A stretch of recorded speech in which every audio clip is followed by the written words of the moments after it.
नमस्कार, आप देख रहे हैं न्यूज 18। मैं हूं आपके साथ मेनका चौधरी और इस बुलेटिन में हम आपको लिए चलेंगे सफारी के सफर पर। जी हां, चंबल के बीहड़ में सफारी का सफर, जहां पर शेर ही नहीं कई जानवरों का अद्भुत संसार बसा है।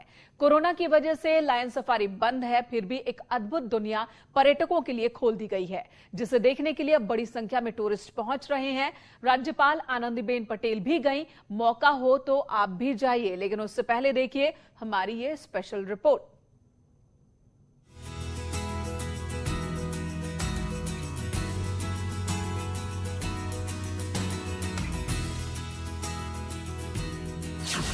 ये कोई फिल्म स्टूडियो नहीं है।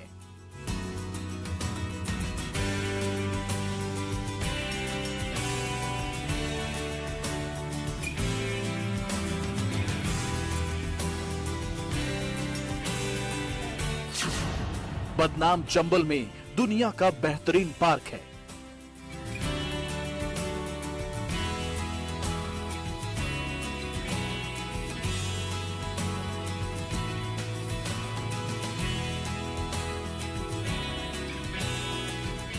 बहुत ही अच्छा लग रहा है। मतलब इतना सुंदर प्राकृतिक नजारा है और थोड़ा सा मतलब लुक लिया गया पत्थरों से। ये बहुत अच्छा स्ट्रक्चर है यहाँ पे।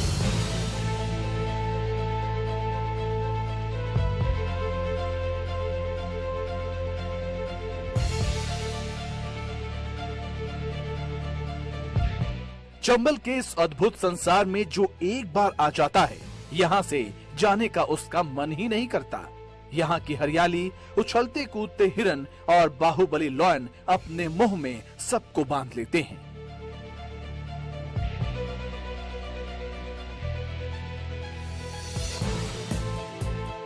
कोरोना की वजह से इटावा लॉयन सफारी पर्यटकों के लिए बंद है। लोगों की मांग है कि इसे जल्द से जल्द खोल दिया जाए और इसी मांग के बीच 1 सितंबर को यूपी की राज्यपाल आनंदीबेन पटेल लॉयन सफारी देखने पहुंची। राज्यपाल आनंदीबेन पटेल सुमेर सिंह किला गेस्ट हाउस में रुकी थी और वहां पर पौधारोपण किया। प्रकृति केंद्र का लोकार्पण कर राज्यपाल गाड़ी में बैठकर लॉयन सफारी देखने निकल पड़ी। उनके साथ कई अधिकारी भी मौजूद थे।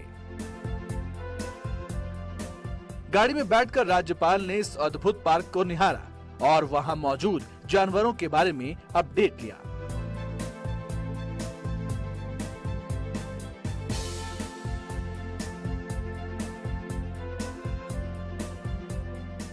लॉयन सफारी बंद है। सरकार के फैसले के बाद खोला जाएगा, लेकिन उससे पहले हम आपको अंदर की अद्भुत तस्वीरें दिखाएंगे और उन लोगों की बातें भी सुनवाएंगे जो पहले यहाँ पर आ चुके हैं।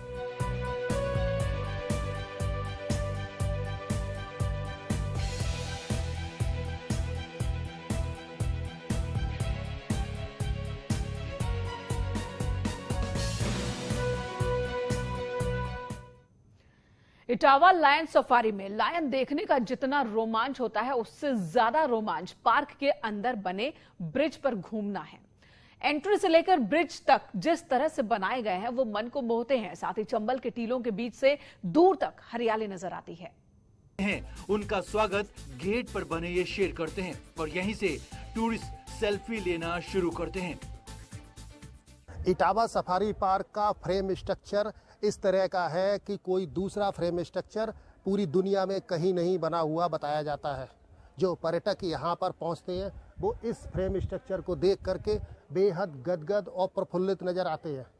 उनका मानना है कि ऐसा लगता है कि वो किसी फिल्म स्टूडियो में आ गए हैं। बहुत ही बेहतरीन तरीके से इस फ्रेम स्ट्रक्चर को बनाया गया है। पर्यटकों का ज्यादातर वक्त इसी को निहारने में बीत जाता है।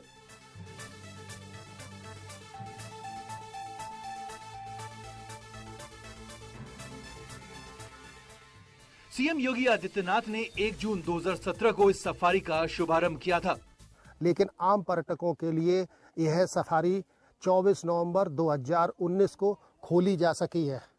हालांकि अपने कार्यकाल में अखिलेश यादव ने हिरन सफारी का जरूर शुभारंभ कर दिया था। 2019 में जब ये पार्क खुला तो बड़ी संख्या में पर्यटक इसे देखने आए थे। नए पार्क को देखने का उत्साह था। बच्चे बड़े सभी कभी शेरों को देखते तो कभी हिरणों की उछल कूद को निहारते थे। इस वक्त लायन सफारी को छोड़कर बाकी सफारी पर्यटकों के लिए खोल दी गई हैं। मैंने यहाँ तो लायन मतलब बेसिकली लायन सफारी है, तो एक्साइटेड भी हूँ लायंस को देखने के लिए ही। और चीतल सुना है, हिरन सुना है बहुत यहाँ पे हैं, और काफी सुंदर जगह है। फिलहाल तो मैं यही कहूँगी।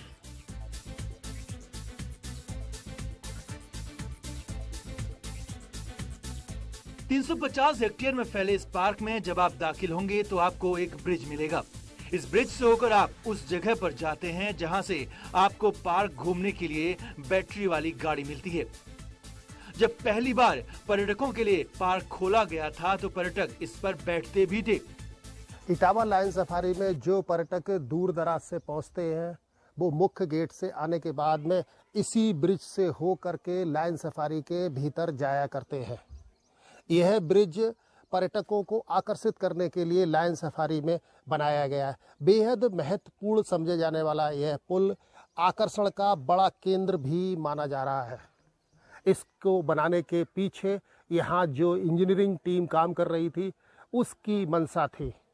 उसने यह तय किया था कि लायन सफारी में जो पर्यटक यहाँ पहुँचेंगे उनको हर हाल में आकर्षित करने के लिए ऐसा कुछ निर्मित किया जाए, और इसी वजह से यह ब्रिज यहाँ पर बनाया गया है। इस ब्रिज से होकर पिकअप पॉइंट तक पहुंचना काफी रोमांचकारी होता है। ऊपर से आप पार्क की हरियाली देख सकते हैं, साथ ही चहचहाती चिड़ियों का दीदार भी कर सकते हैं। इटावा सफारी पार्क में आने वाले पर्यटक इसी पिकअप पॉइंट से लायन सफारी के भीतर प्रवेश करते हैं, जिसके बाद में उनको यहाँ पर रहने वाले वन्य जीवों के दीदार हो पाते हैं। ज्यादातर पर्यटक पहले शेरों का दीदार करना चाहते हैं। बच्चों के लिए भी शेर सबसे आकर्षण का केंद्र रहते हैं।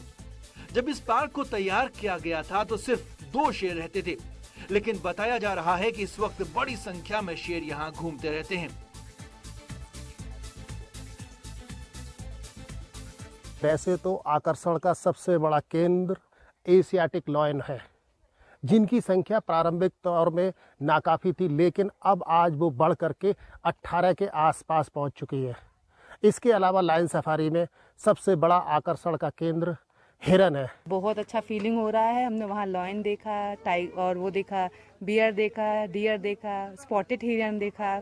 काफ़ी अच्छी फीलिंग, और इनकी केयरिंग बहुत अच्छी है, बहुत अच्छे से बना रखा है, और मतलब जो उनका एक अरेंजमेंट होता है ना वो बहुत अच्छे से कर रखा है। देखिए कैसे शेर अपने बाड़े में चहलकदमी कर रहे हैं, हिरन अपने जंगल में मस्ती कर रहे हैं। हिरनों की संख्या भी पहले से काफी बढ़ गई है और ये पार्क में हरियाली भी बढ़ी है।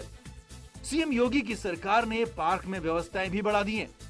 कुछ दिन पूर्व हमारे जिस विभाग में नौकरी करता हूँ उस विभाग के अधिकारी आए थे और फैमिली सहित आए थे। उन्होंने मुझे ये अप्रिशिएट किया था कि एक बार आप जो है इटावा सफारी, लायन सफारी घूमने जरूर जाइएगा।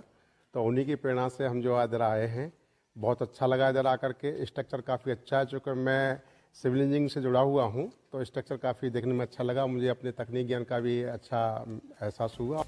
इसमें शेर सफारी, हिरण सफारी के अलावा हाथी सफारी, भालू सफारी और तेंदुए भी हैं। इसमें पहले से ही स्टीम लोकोमोटिव के साथ भारतीय सेना के 2 विजयन टैंक भी हैं। 4D रंगमंच भी है जो आपको वन्य जीवन के साथ वास्तविक क्लोजअप देता है। बहुत अच्छा लगा। डियर तो बहुत सारे थे, डियर भी थे लेकिन डियर बहुत थे। क्या अच्छा लगा। लायन भी थे, डियर थे, बियर थे, लायन थे, बस 3 ही थे। तो कैसा अनुभव हुआ आपको? आप लंबे समय से आपने सुना होगा सफारी के बारे में। हाँ, काफी समय से सुन रखा था, लेकिन अब जाके देखने को मिला फाइनली आज। उत्तर प्रदेश के बीहड़ों में स्थापित इटावा सफारी पार्क चंबल की नई पहचान बन गया है। पर्यटकों के लिए 200 रुपए और 6 से 12 साल तक के बच्चों के लिए 50 रुपए का शुल्क निर्धारित किया गया है, जबकि 4D थिएटर का टिकट 150 रुपए और बच्चों के लिए 100 रुपए रखा गया है। लेकिन कोविड काल में 4D थिएटर को बंद कर दिया गया है। कॉम्बो पैक सफारी और 4D थिएटर को मिलाकर 300 रुपए और 120 रुपए का टिकट रखा गया है। विदेशी पर्यटकों के लिए 500 रुपए और विदेशी बच्चों के लिए 400 रुपए रखा गया है। 4D थिएटर का शुल्क 400 रुपए और 300 रुपए रखा गया है। कॉम्बो पैक 800 रुपए और 600 रुपए निर्धारित किया गया है। फिलहाल लायन सफारी को छोड़कर बाकी एरिया को खोल दिया गया है। लेपर्ड सफारी जो कि इसमें थोड़ा सा आंधी तूफान में नुकसान हो गया था, इस कारण से वो बंद पड़ी हुई है। उसकी मरम्मत का कार्य जो भी पूरा होता है उसे भी खोल दिया जाएगा।